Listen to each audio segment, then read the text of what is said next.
लाल कुआं कोतवाली क्षेत्र के अंतर्गत बेरी पड़ाव स्थित खड़गपुर में दलित युवती की हत्या के मामले को लेकर आज उत्तराखंड अनुसूचित जाति आयोग के उपाध्यक्ष पीसी गोरखा और पूर्व विधानसभा प्रत्याशी यशपाल आर्या पीड़ित परिवार से मिलने पहुंचे।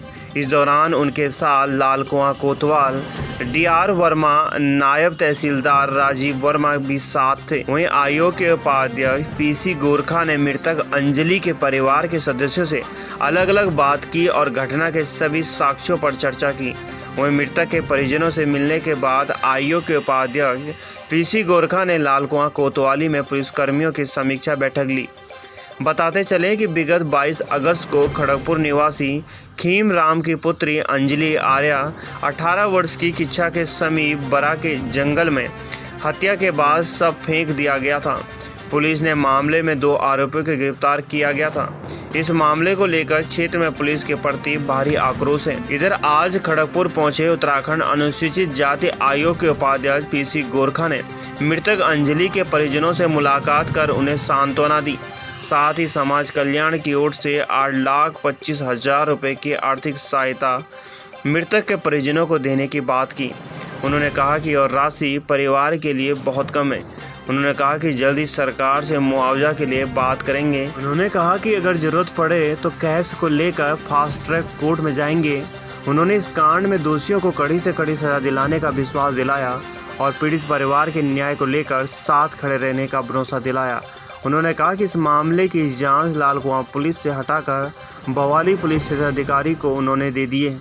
उन्होंने कहा कि इसके लिए उनके द्वारा पुलिस अधिकारियों को पत्र भेज दिया है। उन्होंने कहा कि सरकार और आयोग पीड़ित परिवार के साथ है। कहा कि मामले में जो दोषी उनको कठोर से कठोर सजा दिलाई जाएगी। लाल कुआं से उमेश पंत की रिपोर्ट। सबसे पहले तो आप पत्रकार बंधुओं को धन्यवाद देता हूँ कि आप जो प्रदेश में घटनाएं हो रही हैं, चाहे भिकियासैंण की हो, चाहे अपना खड़गपुर की हो, चाहे बेरी पड़ाव की हो, इनको आप प्रमुखता से निकाल रहे हैं। मैं सबसे पहले आपको धन्यवाद दूंगा क्योंकि ये जन जागरूकता का मामला भी है। और जब से प्रदेश में सरकार अभी आई है, मुझे पता नहीं क्यों अजीब सा ये महसूस हो रहा है कि ऐसी घटनाएं लगातार बढ़ते जा रही हैं। मेरा सरकार से निवेदन है, बिल्कुल जिस तरह से वो सबका साथ, सबका विकास और सबको साथ लेने की बात करते हैं, लेकिन एक वर्ग विशेष के साथ, अनुसूचित जाति के लोगों के साथ एक अलग सी घटना पता नहीं कौन सी मानसिकता से हो रही है। मैं नहीं कहता कि समाज में सारे लोग ऐसे हैं, लेकिन जो ऐसे छोटी मानसिकता के लोग हैं, इनके साथ कड़ी से कड़ी कार्रवाई होनी चाहिए। ऐसा मेरा सरकार से और स्थानीय प्रतिनिधियों से भी कहना है जो हमारे क्षेत्र के हैं, और पुलिस प्रशासन से भी लगातार हम लोग अपने उपाध्यक्ष आए हैं आयोग के, तो उनने भी लगातार संपर्क कर रहे हैं। और हमारा आप लोगों से भी निवेदन है कि आप इस घटना जो घट रही हैं, इनका दूध का दूध पानी का हो, आपके माध्यम से जाए। ये मेरा सबसे पहले मीडिया का धन्यवाद देना चाहता हूं और साथ में ये कहना चाहता हूं जो खड़गपुर की घटना हुई है उसकी पूर्ति तो नहीं की जा सकती है, लेकिन जिस तरीके से एक अनुसूचित जाति की शिल्पकार लड़की का गला काट करके उसके सीने पर रख दिया गया, जिस तरीके का वीडियो देखने को मिल रहा है, 3 तारीख की घटना होने के बाद 27 तारीख को उसकी लाश मिली हुई, कंगाल तरीके से मिली हुई है। बड़ा अफसोस हो रहा है कि हमारे उत्तराखंड की सरकार में किस तरीके का माहौल बन रहा है, किस तरीके के लोग काम कर रहे हैं और कितनी बड़ी गुंडागर्दी का माहौल बन रहा है।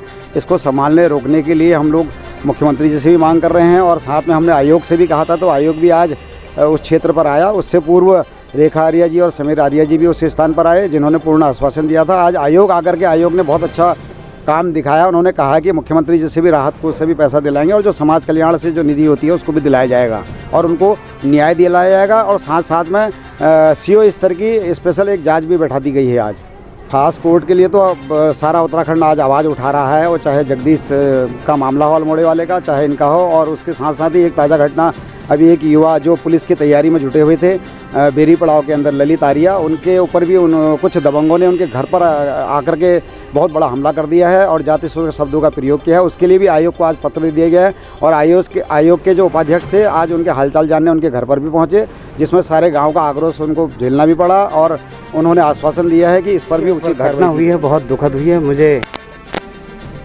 शोक संवेदना व्यक्त करनी है इस परिवार के साथ। साथ ही जो लड़की जिसका मर्डर हुआ है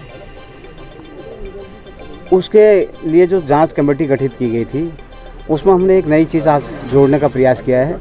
हमने यह जांच थाना कोतवाली से हटा करके सीओ को सौंपने के लिए निर्देशित कर दिए हैं और बहुत जल्दी ही सीओ इस पर जांच करेंगे। सीओ भवाली को यह पत्र प्राप्त हो चुका है और नए सिरे से इसकी खोजबीन करेंगे। जो भी इनमें कारण रहे होंगे, जो भी इसमें दोषी रहे होंगे, उनके खिलाफ आयोग के मार्फत भी ठोस कार्रवाई के लिए सरकार से भी निवेदन किया जाएगा, निर्देशित भी किया जाएगा संबंधित अधिकारियों को कि तत्काल इस पर कार्रवाई की जाए। और फास्ट ट्रैक कोर्ट चला करके मुख्यमंत्री जी को सीधे ही हम वर्क करेंगे इस बारे में कि उन पर जो है जल्दी से जल्दी कार्रवाई हो सके। अभी दुखी परिवार के माता पिताजी ने बताया कि जो है उन्होंने जब उनकी लड़की गायब हुई थी तो उस समय एक पत्र संबंधित पुलिस को दिया था, लेकिन चूँकि पत्र देने के बाद तत्काल उस पर कार्रवाई हो जानी चाहिए थी। अब किन कारणों से नहीं हुई ये जांच का विषय हो सकता है। आयोग इसमें तत्काल संज्ञान लेगा।